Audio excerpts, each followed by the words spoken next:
राम जी के लिए तो चल गए नहीं किसी निकले अरे अवधवा क्यों होलिया खेले राम बदे लंबा दे राम लला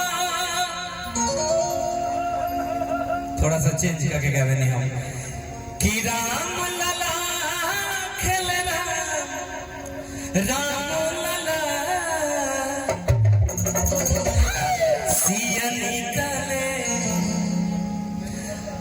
माइक ले लीजिए दो आदमी माइक ले लीजिए कि सिया निकले अरे अवधवा के होलिया खेले राम लला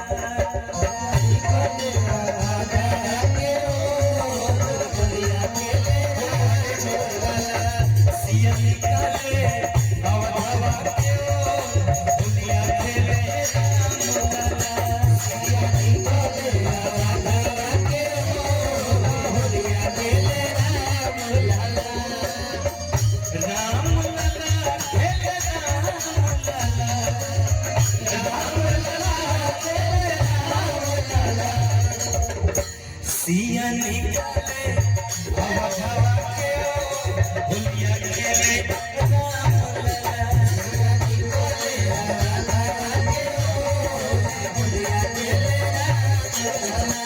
सिया निकले अवधवा के होलिया खेले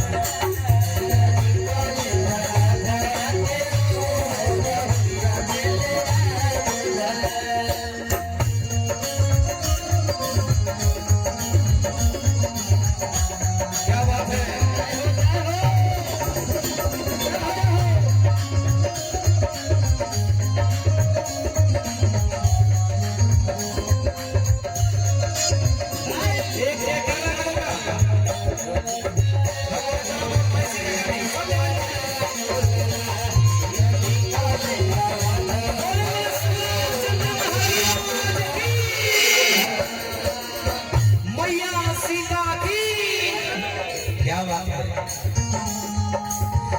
के कर राम के कर बाबुला छोमा कर राम के कर बाबुला छोमा के कर राम के कर बाबुला छोमा के कर राम के कर बाबुला छोमा के कर हो के कर हो के कर हो भारत भुआ होलिया खेले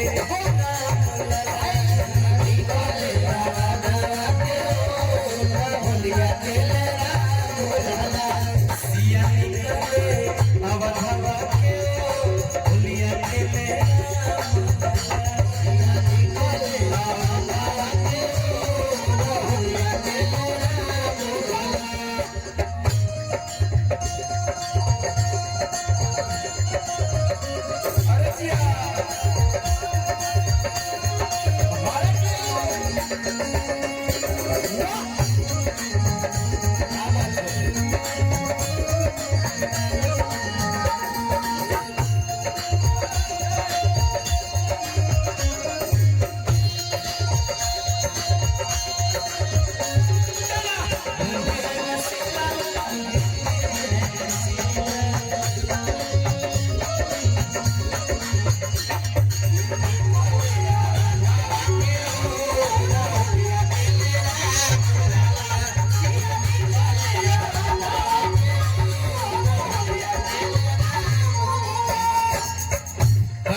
बहुत शौक और बहुत मिजाजी होता है और हर बार सब सुनेंगे तो हर बार सुन नया ही लगता है।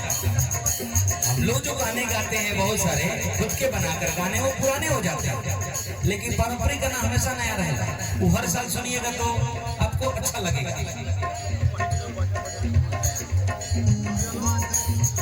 के रहा है कना का पीछा के रहा है कना का पीछा के रहा है कना का पीछा के रहा है कना का पीछा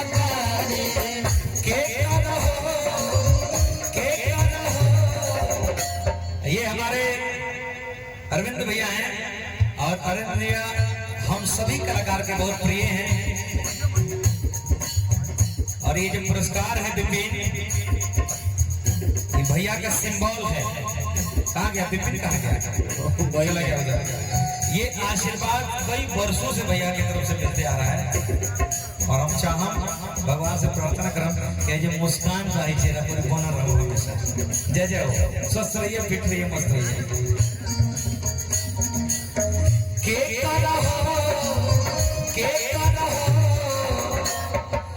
अरे के करहा थे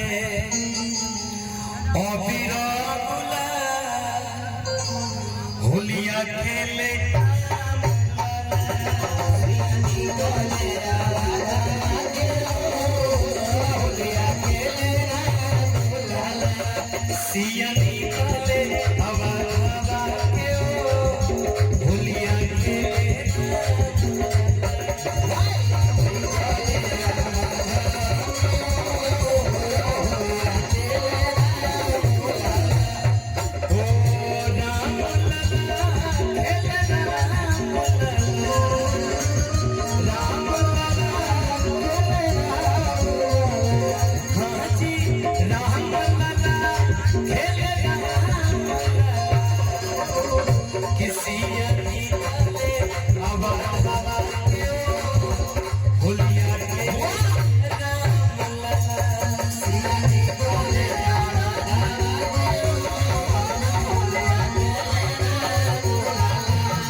अरे अवधवा के